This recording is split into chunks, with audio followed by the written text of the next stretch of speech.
Nuh merupakan keturunan ke-9 dari Nabi Adam alaihi salam. Pada masa itu, setiap manusia memiliki usia yang panjang. Nabi Nuh diangkat oleh Allah menjadi nabi dan rasul pada usia 480 tahun. Sepanjang usianya tersebut, Nabi Nuh terus berdakwah dan mengajak kaumnya tanpa kenal lelah. Meskipun Nabi Nuh telah berdakwah dalam jangka waktu yang lama, namun hanya dari kalangan orang-orang miskin yang mau mendengarkan beliau. Hal ini mengakibatkan kaum Nabi Nuh yang merupakan orang terpandang dan kaya raya tidak mau mengikuti ajaran Nabi Nuh karena mereka tidak sudi berdekatan dengan orang-orang rendahan. Mereka menganggap bahwa derajat mereka lebih tinggi daripada Nabi Nuh dan para pengikutnya. Bagi kaum yang durhaka itu, Nabi Nuh merupakan manusia biasa yang tidak mempunyai kelebihan apapun. Alasan itulah yang mereka gunakan untuk tidak menaati ajaran yang dibawa Nabi Nuh. Para pemimpin kaum yang kafir itu kemudian berkata bahwa mereka akan mengikuti ajaran Nabi Nuh jika pengikutnya yang terdiri dari orang-orang miskin itu diusir terlebih dahulu. Tentu saja Nabi Nuh menolak permintaan mereka. Penolakan itu membuat para pemimpin kaum yang kafir merasa kesal, kemudian mereka menantang Nabi Nuh. Jika memang kedurhakaan mereka kepada Allah akan mendatangkan azab yang besar, maka mereka meminta Nabi Nuh untuk segera mendatangkan azab yang besar tersebut. Begitulah sikap kaum Nabi Nuh yang sombong dan angkuh. Mereka menentang Nabi Nuh dan mereka juga menentang murka Allah. Mereka kemudian bergegas meninggalkan Nabi Nuh. Sebagian dari mereka bahkan berteriak dan mengejek Nabi Nuh sebagai orang gila yang tidak tahu diri.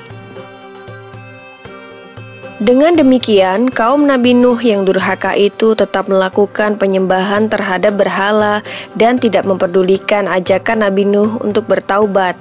Mereka menyembah patung-patung yang mereka anggap sebagai Tuhan karena sesuai dengan ajaran leluhur mereka sejak dahulu. Allah kemudian memberikan petunjuk kepada Nabi Nuh agar membangun bahtera kapal yang besar di puncak bukit. Meskipun dikerjakan bersama dengan para pengikutnya, ternyata pembuatan kapal tersebut memakan waktu yang lama. Nabi Nuh harus diuji kesabarannya menghadapi kaumnya yang memandang pekerjaannya itu sebagai pekerjaan orang gila. Mereka mengejek Nabi Nuh sebagai orang bodoh karena tidak membuat kapal di laut, melainkan membuatnya di atas bukit. Salah satu dari mereka lalu berkata, "Lihatlah apa yang dilakukan Nuh. Dia dan para pengikut bodohnya membuat kapal di atas bukit." Nabi Nuh dan para pengikutnya tetap tegar dan terus bekerja menyelesaikan bahtera kapalnya. Tidak hanya orang-orang sekitarnya, bahkan anggota keluarga Nabi Nuh sendiri ikut meremehkan ajakannya untuk membantu membuat kapal. Istri Nabi Nuh dan seorang anak laki-lakinya yang bernama Kan'an terpengaruh keadaan dan menjadi durhaka kepada Allah dan Nabi Nuh. Dengan bimbingan Allah, Nabi Nuh dan para pengikutnya telah menyelesaikan pembuatan bahtera kapal tersebut. Allah kemudian memerintahkan Nabi Nuh untuk bersiap-siap karena bumi telah diperintahkan untuk memancarkan air dari dalam perutnya dan langit mulai hujan lebat. Nabi Nuh kemudian mengisi bahtera kapalnya dengan para binatang dan burung-burung terlebih dahulu. Berbagai macam jenis hewan mendatangi bahtera kapal Nabi Nuh secara berpasangan jantan dan betina. Tiada seekor jenis hewan pun yang terlewat, karena Nabi Nuh menunggu para hewan masuk dengan sabar. Bahtera yang besar itu ternyata dapat menampung segala jenis hewan yang telah masuk ke dalamnya. Dalam sekejap, banjir bandang melanda seluruh bumi yang mengakibatkan seluruh daratan mulai menghilang. Nabi Nuh yang berada di atas kapal terus berdoa kepada Allah untuk diberi keselamatan. Tak lama kemudian, beliau melihat putranya, Kan'an, yang berenang menyelamatkan diri. Nabi Nuh merasa tidak tega dan berusaha menyelamatkan putranya itu. Namun Kan'an ternyata masih keras kepala.